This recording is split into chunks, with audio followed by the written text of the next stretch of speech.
Solomon Buchi went ahead to tell us, oh, how he got her the ring. The ring story is great. If I stop at there. But no, he said he went to pick her from the airport. He was crying. He was praying. Oh, her dreadlocks. Oh, my woman is a rookie. Even when somebody who said, guy, you don't. If a woman told him, guy, you don't talk this thing for a person in London, the Nakareke. He would say, if you want me to pet you, I will pet you. I really care not your mother. This now. Hey, he was trying the battle line there. Are you joking? If you don't know, I say, you're not the most intelligent. Women we are very manipulative. We twist it there. We know what you're saying, but we manipulate you with it at the same time. Are you serious? Una don't carry this guy for mind for all these years, but yes, una they like him post, the comments for him post. Yes, well, you know when the whole table will break after when he mistakenly, even if it not break up, he just tell us that here and okay, we had an argument. Hi. He's enough. So Solomon Buchi is being dragged right now by feminists for a post he put out about his fiancée. So let's go through it. He said, "You're not the most beautiful woman, neither are you the most intelligent woman. But like I've chosen to never find perfection in anyone else, I put my gaze on you, and with that commitment, we would mold ourselves for ourselves. Our perfection is in our commitment." Stating that you're not the most beautiful or intelligent might sound like it is not a compliment, yeah? But it's a realistic base for real love. Acknowledging that my woman isn't the best, but I am not looking for the best. I was looking for you and I found you. There is no best. There is just someone you choose and see the best in them. This to me is the real love, not the one that consoles itself in the false reality that their partner is the most good looking, most intelligent, most successful person in the world. That is disingenuous and doesn't give room for love to thrive. I love you, I am fair, blah, blah, blah. Now, anybody with half a brain that doesn't just want to hate on this guy would understand that what he's trying to say is he loves his girl for who she is. What he's trying to say is the love they have is unique to each other. Like, regardless of her beauty, regardless of her intelligence, he chooses to love her specifically. In this world where we deal like this, right? Whoever it is you get married to, I guarantee you there will be more attractive and more successful people than that person. That's the reality of things, right? Maybe he didn't word this thing perfectly. Maybe there are some loopholes where his words could be misunderstood. But anybody who knows this guy even a little bit, I'm not a fan, but I see his posts, would know that this dude is an ultimate simp for his girl. He's a simp. He loves her with everything. He loves her so much. It is super obvious. What he's like, this entire thing was him trying to be romantic. He's trying to say, look, you might not be the most beautiful person. He's not necessarily confirming that she is not beautiful. That's not what he's saying. He's saying what he has for her is bigger than superficial things. That's what he's trying to say. That's him trying to be romantic right there. And the entire internet mistook it.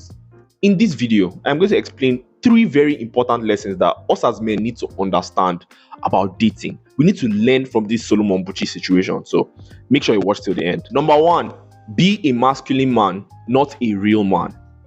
If your entire life, all you've digested is the picture that women have painted to be their ideal man, their ideal relationship, right? You will be punished at the end of the day for following those same guidelines those women gave you. Following the guidelines they give you of what a real man is, right, will only lead you into more and more trouble. A positively masculine man is a man who is physically strong, physically fit. A man who understands game, who understands masculine and female dynamics. A man, right, who holds frame for his girl or wife, right, to come and live within. A man who can lead his woman. A man who can love his woman, right, but who also lets himself be loved. A man who is able to lead, but also listen to his woman's inputs. Because at the end of the day, right, you're leading the relationship doesn't mean she has no say. She does have a say. You're just not submitting to her. You're listening to everything she says. You're gauging what you're saying. You're vetting what you're saying with what she's telling you as well, right? The only thing is the final decision is most likely going to have to go through you, right? Sometimes you might be wrong. Sometimes after you make a decision that she told you to do this and you did the other thing and you ended up being wrong, she'll be like, see, I told you. And you would be wrong. That's normal. You're a human being. But what I can guarantee you is a woman would prefer a man who is assertive enough to make a decision and be wrong about it once in a while, be wrong about it, than a man who is 100% scared of taking leadership. He submits to the woman, let her take the leadership in the relationship because he is afraid of maybe slipping up. Now, I know one very brilliant feminist is going to come out and tell me, but why can't it be 50-50? Why does somebody have to lead? And my question is, do most women go into the dating market looking for men who are equal with them? Looking for men who are... No, they want men who are better than them. I don't know who you got, but I know who you want. You wanted the most financially attractive, physically attractive man that you can find. You're not looking for a man who is equal in height with you. You want taller men. You want like men who are better than you in all these aspects. So you finally get him, and then you're asking for equality. You didn't choose an equal man in the first place. It doesn't make any sense. And I'm saying this, I'm not even trying to be partial, because realistically, right, there are women who, because of the stage they are in their life, they go for men who are not as good as them, in the sense of like they're not financially as stable. They're just not on the woman's level. In that situation, if the woman decides to lead the relationship, the man can't really say anything. Do you understand? He can't say anything. She's basically your husband, and she will lead you. Do you get? But in most other situations, most women don't look for men who are on their level. They don't look for men who are equal in height, equal in status, equal in... No, you want men who are better than you. That's what you want. So why would you have this man and start preaching 50-50? I'll just say it right here. There are a lot of things that women say they want, right, that they don't necessarily respond to, if that makes any sense. The man I just described now, almost no woman is going to come out and tell you that's what she wants. Almost none. But the question is, who do they respond to? Who do they find more attractive? Who? That's the question. And that's the man you should want to be. Not the man who, not the like romantic, soft, 50-50 feminized guy that they paint online every single day. The second lesson is, you cannot be a man and a feminist at the same time. First wave feminism has come and gone. It happened years and years ago. It has come and gone. That was the only time when I genuinely believe that women were fighting for equal rights. When women actually didn't have rights to do things. There were times when women couldn't vote. They had to fight to get those things. First wave feminists, those are what they fought for. Third wave, fourth wave feminism, right now, they're trying to settle scores with the patriarchy. That's what they're trying to do. They're not like, what do you mean equal rights? What rights don't you have in the Western world that a man has? Give me 5. Give me 3. What right does a man have in the Western world that you don't have? So, like, what is modern day feminism doing? What are they fighting for? Aside from trying to suppress men, all in the guise of feminism. So when a man like Solomon Buchi identifies with the feminist movement, when he identifies with them, he forgets that this is a man-hating movement, and you're a man. Like, you're male. So what are you trying to do? You're basically the target, like you're the target, and you're joining, bro. Because realistically, a lot of feminists follow Solomon Buchi online. A lot, right? And you can't tell me that if you have been following this dude, right? I don't even follow him, and I know this much. You can't tell me that if you have been consistently following this dude, you wouldn't know that he absolutely loves this Arike girl. It is like, my girl is the one that sends me all this stuff. I don't follow him online. She sends me and I see it. And I know enough to know that the dude loves the girl like crazy. He does. And still, the feminists that should know him better than I do are dragging him online. The feminists that should know Solomon Buchi better than I do are dragging him online. A man who, like, he's 27. Do you genuinely think a 27-year-old guy who is fairly successful will settle down with someone who he is not sure is amazing?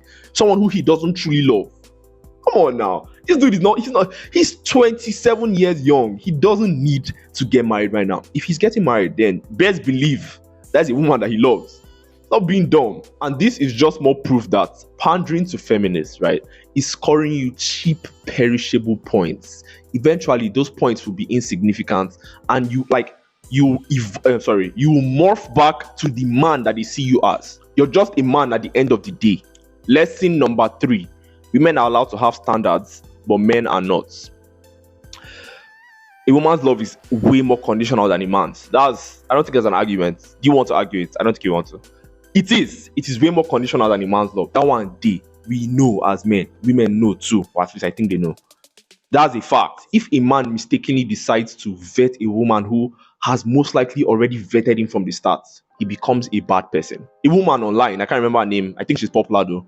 She made a long ass thread talking about how Solomon Buchi has proved in the past that I don't know, like she's basically saying that on his first date with his fiancée, right, he was trying to get her to qualify herself. He was asking her too many questions for a first date and vetting her a little bit too much.